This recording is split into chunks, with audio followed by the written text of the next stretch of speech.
Film एक island से शुरू होती है जहां एक लड़की स्लोएन मैडिसन किसी से भाग रही होती है। वह एक घर में घुसती है जहां वह आइलैंड के मालिक मिस्टर रोआर्क को मदद के लिए फोन करती है, लेकिन वह उसे याद दिलाता है कि वह उस आइलैंड की मेहमान है और स्लोएन को उसके पीछा करने वाले के हाथों पकड़ लिया जाता है। बाद में जब एक प्लेन में मेहमान फैंटेसी आइलैंड पहुंचते हैं तो वहां रोआर्क की असिस्टेंट जूलिया उन्हें स्वागत करती है। इन मेहमानों में ग्वेन, मेलानी, पैट्रिक और सौतेले भाई जेडी और ब्रैक्स भी होते हैं। जूलिया उन्हें बताती है कि उनके सबसे बड़े फैंटेसी पूरे किए जाएंगे जब तक वे अपने रिजल्ट तक न पहुंच जाएं। मेहमानों को दूर से देख रहा होता है एक आदमी, डेमन। सभी मेहमान उस रिसोर्ट के अंदर जाते हैं और एक दूसरे को जानने लगते हैं। ग्वेन अपने कमरे में कपड़े बदल रही होती है, तब उसे एहसास होता है कि शायद उसे कोई देख रहा है। वह देखने के लिए आगे बढ़ती है और शीशे में अचानक उसे कोई नजर आता है, लेकिन पीछे कोई नहीं होता। इसके बाद सभी लोग नीचे इकट्ठा होते हैं जब रोआर्क उनसे मिलता है और उन्हें बताता है कि यहाँ रहने के दो नियम हैं। पहला नियम कि हर मेहमान के पास सिर्फ एक फैंटेसी होगी और दूसरा यह कि उन्हें फैंटेसी को अंत तक देखना पड़ेगा। फिर रोआर्क उन्हें उनकी फैंटेसी दिखाना शुरू करता है। वह जेडी और ब्रैक्स को एक ऐसी फैंटेसी में ले जाता है जहां एक अंतहीन पार्टी चल रही होती है, जहां जेडी खूबसूरत औरतों के साथ पार्टी करता है, जबकि ब्रैक्स हैंडसम मर्दों और थोड़ी वीड के साथ। पार्टी करते वक्त ब्रैक्स को एक ऐसी अपराजित नजर आती है जो एक भूतनी की तरह जली हुई लड़की जैसी लगती है। अगले दिन ग्वेन रोआर्क से मिलती है जो उसके बैकग्राउंड के बारे में कुछ खास सवाल पूछता है। फिर ग्वेन को उसकी फैंटेसी दिखाई जाती है, एक रेस्टोरेंट जहां उसका एक्स बॉयफ्रेंड एलन उसके प्रपोजल को रिजेक्ट करने के बाद उसकी करियर गोल्स को पूरा करने के लिए। एलन वहां असली है और उसे इस फैंटेसी में डाला गया है जो ग्वेन को बुरा लगता है, लेकिन वह एलन के साथ फिर से जुड़ते हुए आनंद लेती है और जब वह फिर से प्रपोज करता है तो वह स्वीकार कर लेती है। मेलानी पैट्रिक से अपनी पर्सनल फैंटेसी के बारे में बात करती है जो कि उसके पुराने स्कूल के बुली को टॉर्चर करना है।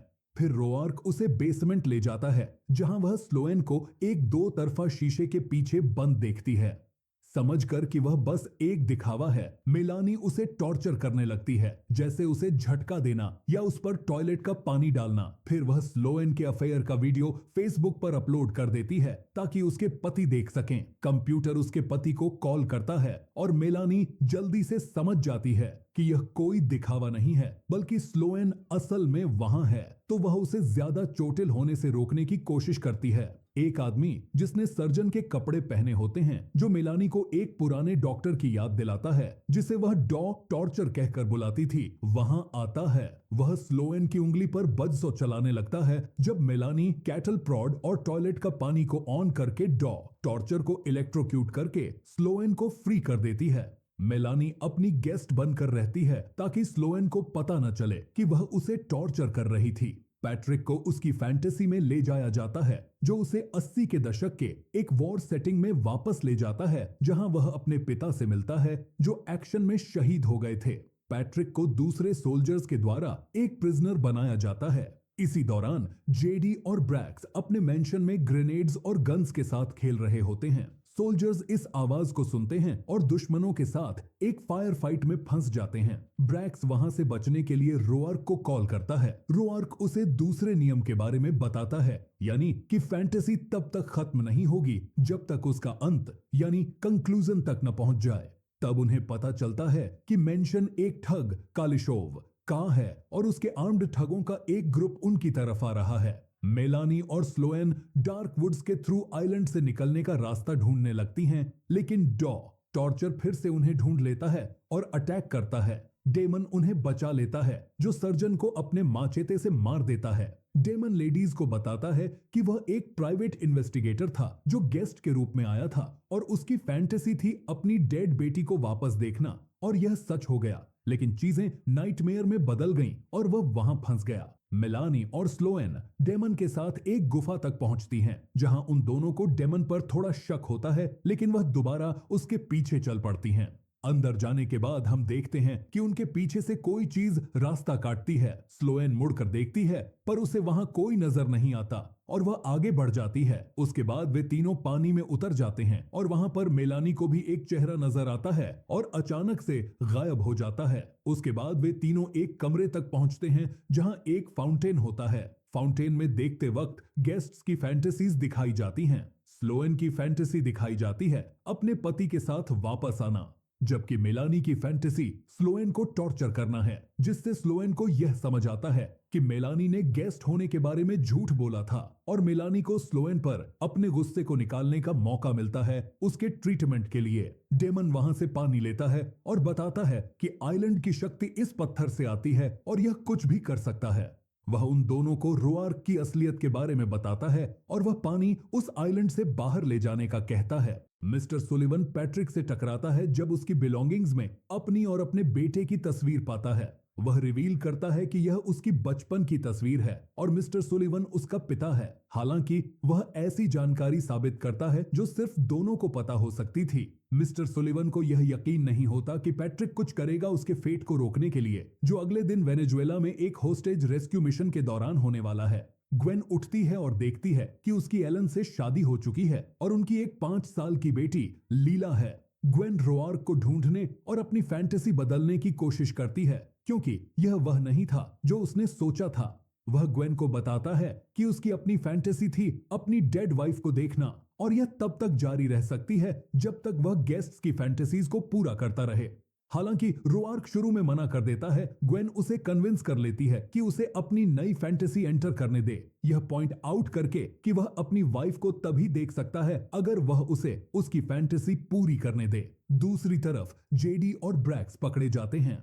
कालिशोव का हेड ठग जेडी और ब्रैक्स से मेंशन में मौजूद पैसे के बारे में पूछता है। जेडी और ब्रैक्स ठग को यह कहकर धोखा देने की कोशिश करते हैं कि पैसा गैराज में है जहां उनके वेपन्स हैं। इसी दौरान ग्वेन अपनी नई फैंटेसी में बर्निंग बिल्डिंग में एंटर करती है और वहां हैरान हो जाती है जब जेडी और ब्रैक्स को वहां से भागते हुए देखती है। वह बर्निंग अपार्टमेंट में विक्टिम निक को बचाने की कोशिश करती है। वह मदद लेने के लिए बाहर भागती है जहां उसे पैट्रिक मिलता है जो एक कॉप है और वह फायर फाइटर्स का इंतजार करना चाहता है। ग्वेन वापस अंदर दौड़ती है लेकिन बेहोश हो जाती है जब तक जूलिया उसे ढूंढ नहीं लेती। पैट्रिक और सोल्जर्स होस्टेज सिचुएशन साइट पर पहुंचते हैं जो मेंशन ही है। जेडी और ब्रैक्स कुछ ठगों से लड़ने में सफल होते हैं। पैट्रिक उन्हें मिलता है और कुछ ठगों को मारने में मदद करता है, लेकिन वे जॉम्बीज बनकर वापस आ जाते हैं। जेडी और मिस्टर सुलिवन मर जाते हैं और न ब्रैक्स न पैट्रिक उन्हें बचा पाते हैं। मेलानी, स्लोएन और डेमन पर एक जॉम्बी डॉ टॉर्चर अटैक करता है जो फिर से स्लोएन को अटैक करने की कोशिश करता है, जब तक डेमन अपने आप को और सर्जन को क्लिफ के किनारे से नीचे फेंककर अपनी जान दे देता है। लेडीज टॉर्चर रूम में वापस जाती हैं फोन तक पहुंचने के लिए। स्लोएन अपने हस्बैंड को कॉल करती है और अपने डिसेप्शन के लिए माफी मांगती है। साथ ही यह अपॉलॉजी मेलेनी के लिए भी होती है।